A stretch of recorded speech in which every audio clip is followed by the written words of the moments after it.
Welcome back, ladies and gentlemen. This is your host, Landon Cox, and we are back with another episode of Friends Sit Down.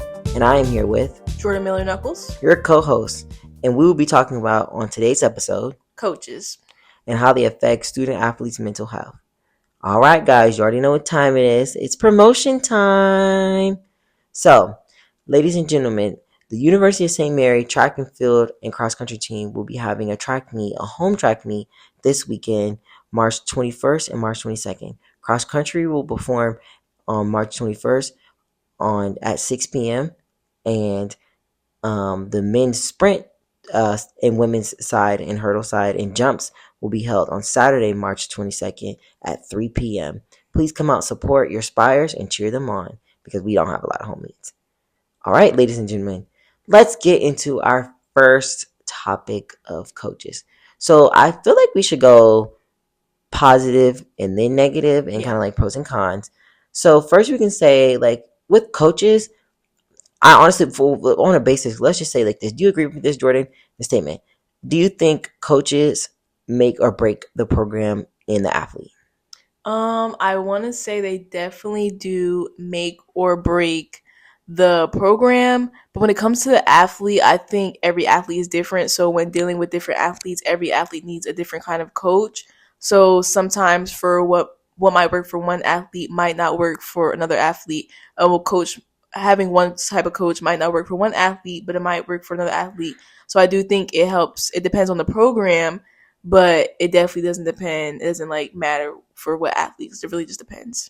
And I honestly can agree to that because definitely I will say it just depends on the athlete. Because for people like you and me, I come from a place where I was coaching. I had very aggressive foreign coaches, and coming here, our coach is more, docile and quiet and calm and not as aggressive, which is different. But I still learned to mesh with him.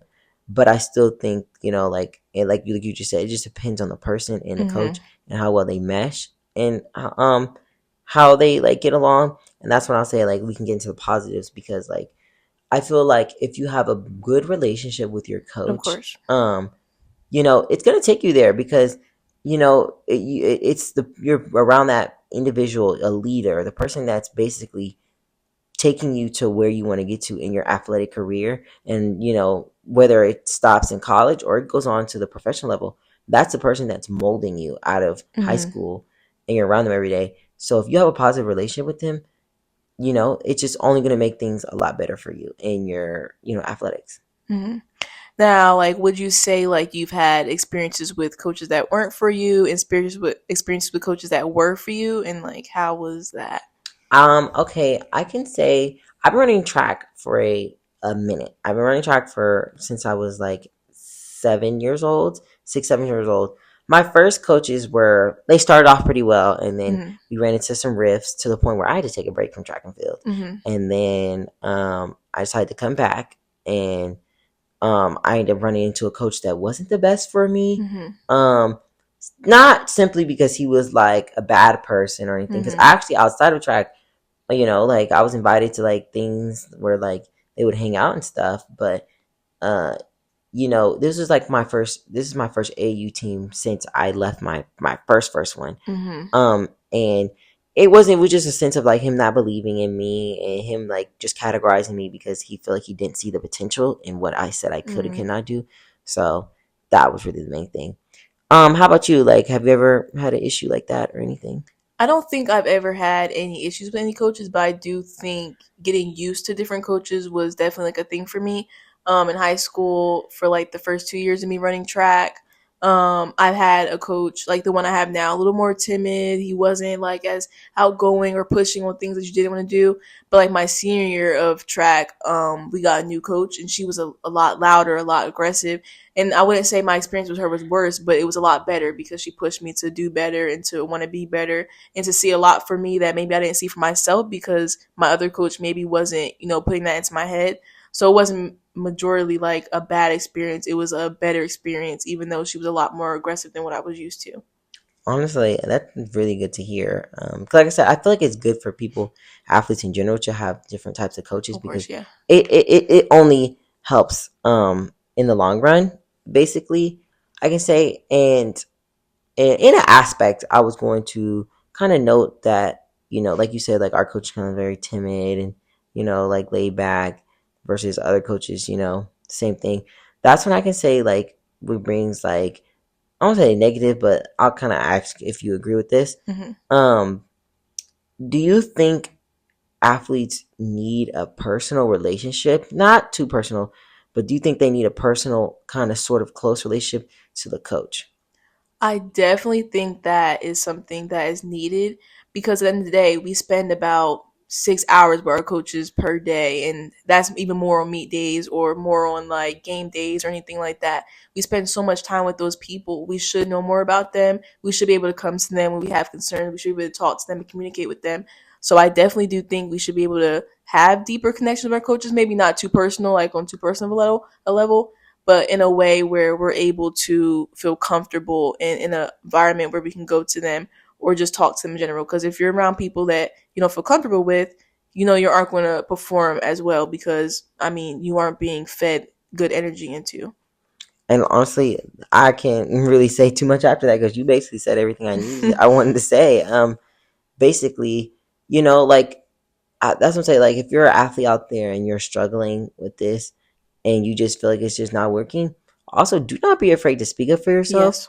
Or if you speak for yourself, leave and find somewhere else to go. Now, I will say sometimes the grass is not greener on the other side, Yeah. but do your research before leaving too. If you like, if a coach is just not fit for you, because Mm-hmm. like you said in the beginning, different people need different things, Of course. and if you're not gonna get that, then you need to go. Because like I can say it, you said it just the best. Like, we're around that individual all day, every day. The same thing for any other athlete. You're around your coach a lot. Then you're going to games and meets Mm-hmm. and everything. You're spending all this time with them, and this is the person that's basically, like I said in the beginning, molding you into the athlete you're trying to be. And if it's not working, and you feel like it's not working, never be afraid to, speak up, because there's athletes that will feel like they will drown at a program and waste eligibility somewhere simply because of coach. And, Mm-hmm. it's not technically fair. It Yeah, shouldn't that's happen. always the worst.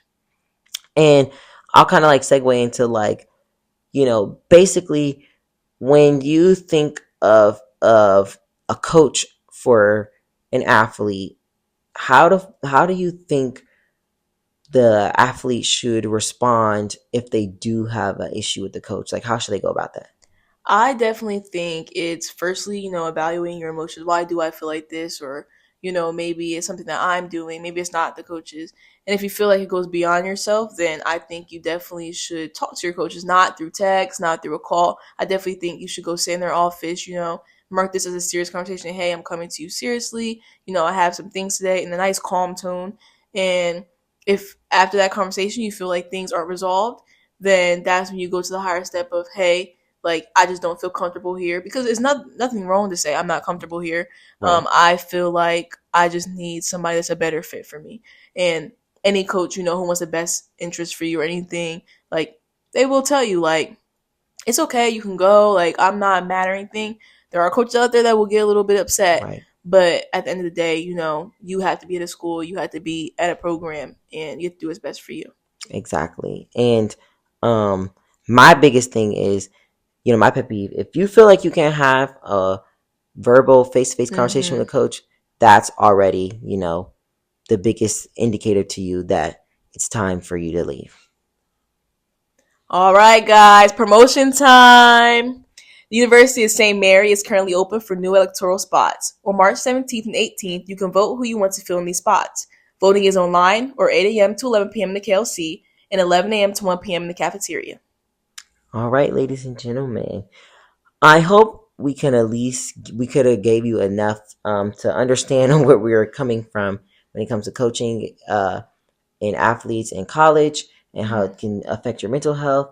I hope you could have used this video as kind of more of an understanding, an eye-opening situation if you are in a situation and it's affecting your mental health, because simply coaches can affect your mental health in college. And thank you for spending your day listening to me and Jordyn. And I hope to see you guys next episode. See you guys next episode. Bye.